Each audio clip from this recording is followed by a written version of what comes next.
अस्सलाम वालेकुम नाज़रीन, welcome to the channel we care your health में क्योंकि हिकमत तो खिदमत है। जी जनाब, आज आशूब चशम के मुतालिक गुफ्तगू करेंगे।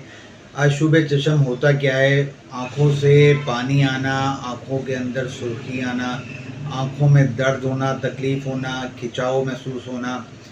और जनाब ये होता किस वजह से? बाज़ बात बच्चों को जो है दांत निकालने की, जब पीरियड होता है दांत निकालने का, तब भी उनके साथ भी आशूब चशम हो जाता है, पानी निकलता रहता है आंखों के साथ। और जो ख़वातीन जिनकी मवारी में कोई प्रॉब्लम होती है या उनके मेंसेस में कोई प्रॉब्लम होती है, तब भी उनके साथ ये मसला हो जाता है। और आम तौर पर ये वबाई अमराज की सूरत में भी इंसानों पर जो है ना, इसकी आमद हो जाती है, यानी वो इस मर्ज़ के अंदर लाहक हो जाते हैं। तो आशूब चशम से बचने के लिए जिन लोगों को ये मसला है आँख से पानी आने का, या कहते हैं वबाई अमराज के दिनों में अगर ये नुस्खा बनाकर घर में रख लेंगे और इस्तेमाल करेंगे, ये सिर्फ नुस्खा तब इस्तेमाल करना है जब आपको आशूब चशम का मसला हो। तो आप ये माजून, ये दवाई बनाकर अपने पास रख लें और सिर्फ तब इस्तेमाल करें जब आपको ये मसला हो। तो फटाफट पेन पेपर पकड़ें।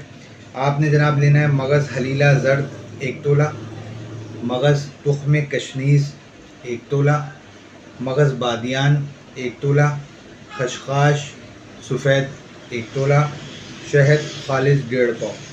तमाम अज़्ज़ा को हवान दस्ते से जो है अच्छी तरीके से कूट के बारीक करके माजून के अंदर मिला लेना है।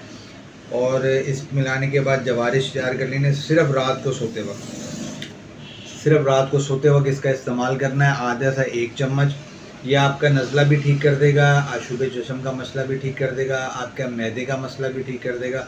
और जिन ख़वातीन को अयाम में मसला है, उनका ये अयाम वाला मसला भी ठीक कर देगा। तो ये नुस्खा इतनी सारी चीज़ों के अंदर फ़ायदेमंद है। अगर ये वाले मसाइल भी हैं आपके, तो इनमें भी आप इस्तेमाल कर सकते हैं बावक़्ते ज़रूरत। इसके अलावा अगर कोई और मसला, कोई और बात पूछना चाहते हैं तो स्क्रीन पर नंबर मौजूद है, रब्ता कर सकते हैं। कोई मेडिसिन मंगवानी हो तो भी रब्ता कर सकते हैं। मुझे आप इजाज़त दें। मैं आपका हर्बलिस्ट हकीम मेहर मोहम्मद मुगीज़। अस्सलाम वालेकुम।